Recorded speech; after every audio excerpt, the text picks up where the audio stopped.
worries about the future of TikTok in the U.S. A lot of TikTok users, as you would expect, aren't very happy about this. After President Biden signed the bill leading to a potential ban. A successful first-of-a-kind surgery. I was pretty much done. How an animal saved a human's life. And on the ice without a sight. Feeding the skates and start feeling the ice, I was hooked. A few modifications for the blind hockey club. These stories and more coming up on Newsbreak. Hello, South Florida. I'm Kenneth Bueno. And I'm Dylan Bazay. Today is Thursday, April 25th, 2024. Live from the Lee Kaplan School of Journalism and Media in North Miami, this is Caplin News. After a swipe of the president's pen, the clock is now ticking for a popular social media platform. Rising concerns this morning for TikTok after President Biden signed a bill that could lead to a nationwide ban, the most serious risk to the video sharing app since the U.S. officials began raising concerns about it in 2020. As CNN's Michael Yoshida reports, TikTok's Chinese parent company now has 270 days to sell the social media platform. This bill would ban TikTok from U.S. app stores, also restrict how users can interact with its content, a move that could impact tens of millions of users here in the U.S. The clock may soon be running out for TikTok and its more than 170 million users in the U.S. A lot of TikTok users, as you would expect, aren't very happy about this. TikTok brings in lots of money for them. President Joe Biden signing a bill Wednesday, giving ByteDance, TikTok's Chinese parent company, 270 days to sell or spin off the social media platform. Otherwise, it will be banned from U.S. app stores. Congress is acting to prevent foreign adversaries from conducting espionage, surveillance, maligned operations, harming vulnerable Americans, our servicemen and women, and our U.S. government personnel. Some experts say this bill does not prioritize the right issues. Really what the U.S. needs to do, if it's worried about data collection, is pass comprehensive privacy legislation that would regulate the kind of data that all social media platforms and tech companies can collect on us and keep on us and share on us. Because even if TikTok goes away, there's nothing stopping the Chinese government from buying data and information about Americans from data brokers and other social media platforms. TikTok is fighting back, calling the legislation unconstitutional. CEO Shou Chu vowed to take the issue to court. Rest assured, we aren't going anywhere. And this legislation sets a deadline of January 2025 for sale. However, President Biden, he could extend that deadline by about another 90 days if he feels that progress has been made towards getting a sale done. In Washington, I'm Michael Yoshida reporting. With pro-Palestinian protests appearing all around the world, it's only natural that student activists here in the Sunshine State join in. Students at the University of Florida demonstrated yesterday in support of fellow Palestinian students who they claim are being mistreated by individuals on campus. Students also demand that UF release its investment portfolio and sever all ties with those that contribute to human rights violations in Gaza. Demolition is in progress today at the site of a Central Florida mansion once owned by Osama bin Laden's brother. The process began yesterday near Orlando. The 97-year-old property was bought by Khalil bin Laden in 1980. He and his wife lived in the house until the September 11th attacks, when they took off and never returned. Several other owners have occupied the mansion, which has appealed to many vandals since then. The current owners of the land plan to redevelop it in the future. This morning, a woman who received a successful kidney transplant from a pig is grateful for a second chance at life. At age 54, Lisa Pisano's heart and kidneys were both failing. But with FDA permission, Dr. Robert Montgomery from NYU decided the only way to save her life was with a first ever approach, giving her both a mechanical heart pump and a kidney transplant from a pig.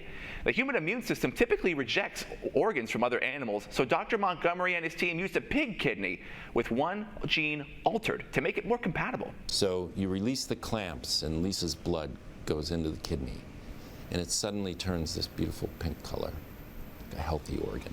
This isn't just about keeping somebody alive, it's restoring them to their lives. As Lisa recovers from the surgery, she dreams of playing with her two young grandchildren for the first time in years. This marks the second known pig-human transplant in the United States. A Florida man wards off a gator attack and it was all caught on camera. An alligator was wandering around a busy street in Jacksonville over the weekend when Michael Dragic, aka Blue Collar Brawler, came to the rescue. Dragic says he was at a hockey game with his family when he got a call from the Jacksonville Sheriff's Office looking for a trapper. He caught the 8-foot gator in highlight style and true Florida man style with his bare hands and bare feet. A new officer has been sworn into the Orlando Police Department, but it's not who you might expect. 4-year-old Stone Hicks always dreamed of being an officer of the law, and after a battle with kidney failure some years ago, the Make-A-Wish Foundation helped Hicks fulfill his dream yesterday. Stone was given a uniform and sworn in by the chief of police. He was then assigned 2 cases, a dog napping and a t-shirt theft. Upon cracking the cases, Officer Stone returned as a conquering hero. A group of inspiring athletes makes a power play despite their disability. In today's special assignment report, Pablo Hernandez from our DC Bureau introduces you to blind hockey. Having a visual impairment typically means it's a little bit difficult to participate in sports, but that's not the case for the Washington Blind Hockey Club, where all you need is 4 senses to be able to play. You probably haven't heard of blind hockey, but it has a large global community. Anyone that has any level of blindness has the ability to go and try out the sport. Player, coach, and member of the board of directors Kevin Brown has been a part of the club for over 7 years. There was a blind hockey tride event that happened to be 4 miles away from my house, and I came out scared out of my mind, didn't know what to expect, just lost the rest of my vision, and I was embraced by a community to try another sport, and just based on that the outpouring of support, I got out there, my fears went away. Once I got my feet in the skates and started feeling the ice, I was hooked. Brown loves being able to coach the players on the ice. I'm taking Dirk's position. No, you just switch with Dirk's side. You're gonna be on working with the players and the kids and the adults, and just seeing the positivity and the enjoyment. There's no stress in that. Finding creative ways to help people be able to do more than they think they can do, to continue to improve and grow in the game, that's just pure enjoyment. The sport is played with a special puck that is bigger and slower compared to a regular puck. This allows players that are visually impaired to see it, and players with low to no vision to track it with noise. The inside of the modified puck is hollow, so it leads to the outside of it to get beat up quickly compared to the standard puck. Blind hockey isn't just for playing the sport competitively, but also for bringing a group of individuals together in order to experience the thrill of playing this sport. Club player David Kossub talks about what blind hockey means to him. Oh, I love it. It's a total fun thing. It's a different way to experience just, camaraderie and enjoyment, and something weird to do on a super early Sunday morning. And it's also good for me cross-training because I do other sorts of sports. And so this is a lot of fun. And it's just, it's always interesting to tell people, yeah, I do blind hockey. And they're like, what is blind hockey and how do you do that? Mike McCount, father of 2 kids who play for the club, heard about the club through word of mouth and has been around for a long time. So my kids started playing, I guess, 7 years ago, and then I've helped volunteer with the team and help direct practice and get people where they got to go. It's great to see them find something that they love to play, find some success at, and meet and support a great community. Blind hockey erases limitations for the visually impaired because for these skaters, overcoming obstacles is just another day on the ice. There's about 17 clubs across the United States and Canada, and the age limit is between 4 and 80 years old. Reporting from Washington, D.C., for Caplin News, this is Pablo Hernandez. More than a quarter century after its famous Tea Party, fans in Boston got to watch a 3-party, courtesy of the Miami Heat. The South Florida Sons of Liberty poured a franchise record 23 trays into Boston Harbor on their way to a Game 2 win. The series is now tied at 1 game apiece as it moves to Miami. The final score is Heat 111, Boston 101. Game 3 is on Saturday. From a big win to another loss, the Miami Marlins face their 3rd sweep of the season after losing to the Atlanta Braves. Despite the loss, the Fish looked good after being down 2 and were able to tie the game in the 9th inning to send the match into extra innings. It was in the next inning where the Braves took over the whole game. The final score was Atlanta 4, Marlins 3. The Marlins come home to face the Washington Nationals tomorrow at 7:10 p.m. A collector is upset from a lazy signature from Tom Brady on sports memorabilia purchased here in Miami. That's still ahead, and so is this story. We're not ever been a sports company, and it's starting to evolve into that, and it's been really fun because of the NFL coming. The Dolphins and the rest of the NFL look forward to draft night. Stick around, Newsbreak will be back in just 2 minutes.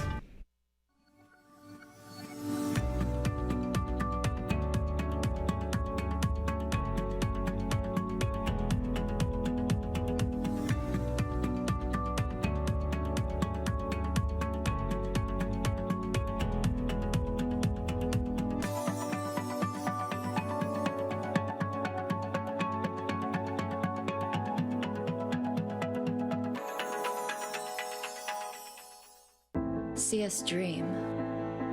See us remember. See us protest. You matter. Your feelings matter. Your identity matters. Everything about who you are matters. See us fight back. See us rebuild.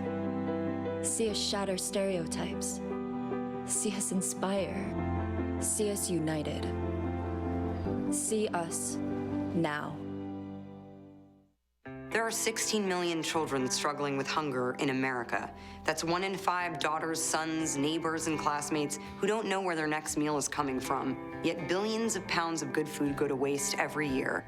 It's time we do something about it. Feeding America is a nationwide network of food banks that helps provide meals to millions of kids and families in need. Visit feedingamerica.org to help them feed even more. Together, we can solve hunger. Together, we're feeding America.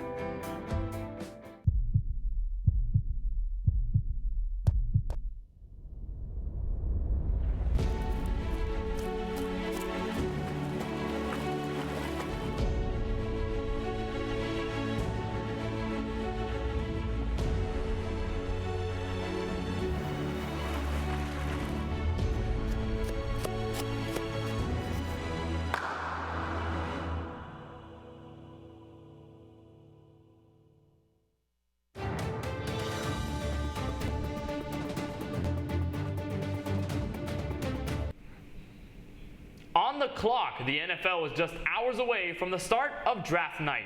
As 32 teams look forward to building their future with the upcoming NFL draft, the area around Detroit is putting in their preparations too.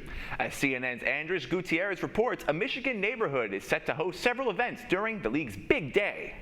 If you want to have all the action but a little bit less chaos, Corktown is the place to come. When the Corktown Business Association first learned the NFL draft was going to happen less than a mile away, they all pitched in to put up 6 tents for watch parties along Michigan Avenue. You know, we're pretty confident that in 3 days we'll do a month's worth of sales. Those coming to Corktown can park in one of the 1,500 spots at the garage caddy corner for McShane's Irish Pub. The businesses are also providing a free shuttle between the tents to the draft. Down the street at Nemo's. We don't know what to expect, how busy we're going to be, but we know we're going to be very busy. It's kind of like an unknown area for us, because when we have like St. Patrick's Day or opening day, we know what to expect, we know. But this is so big that we don't really know, but we're ready. Small businesses along the corridor are planning to take advantage of all the foot traffic. You know, we're not ever been a sports company, and it's starting to evolve into that, and it's been really fun because of the NFL coming here. At Detroit Dye House, they've been filling the store with Honolulu blue, and during the 3-day event will set a dye walk-up station outside their store where you can design your own pair of socks. If you do an extra pair, they'll donate it to one of the city's homeless shelters. What we do is we get to make art for a living, and the fact that we get to share it with the community is incredible, and so we're really looking forward to people coming and getting to feel that feeling for just a brief moment and have it be lasting to where then they leave and then they're talking about it and they have to come back and visit. The feeling is mutual at All Things Marketplace, where owner Jennifer Crawford Williams is hosting a block party so other small businesses can get exposure. What's this moment like for you that Detroit is now on an international stage? This moment is amazing, and to be right in the front of this and be a huge player in this of providing opportunity for others, it is a dream come true. Back at McShane's. Tents are going up, you know, beer's still being delivered, porta potties are being delivered, but it's all going to come together. We host some decent sized parades and events in Corktown, so we're used to it. That was WWJ's Anders Gutierrez reporting. The 2024 NFL Draft begins on tonight and runs through Saturday in downtown Detroit. A sports fan who made a major purchase at a memorabilia show in Miami says his big purchase was ruined by what he calls Tom Brady's, quote, sloppy autographs. Glenn Gagnon lives near Salem, Massachusetts, and was in South Florida for the show. He had 2 stadium seats signed by the NFL legend that he spent thousands of dollars on. But when he tried to get them authenticated, the signatures could not be recognized. He also spent over $7,000 on signed shoes before being rejected by authenticators again. Glenn said he paid over $14,000 for his items and can't get his money back because no one wants them. Well, that's all the time we have for Newsbreak. I am Dylan Bazay. And I'm Kenneth Bueno. Get more news anytime at caplinnews.fiu.edu.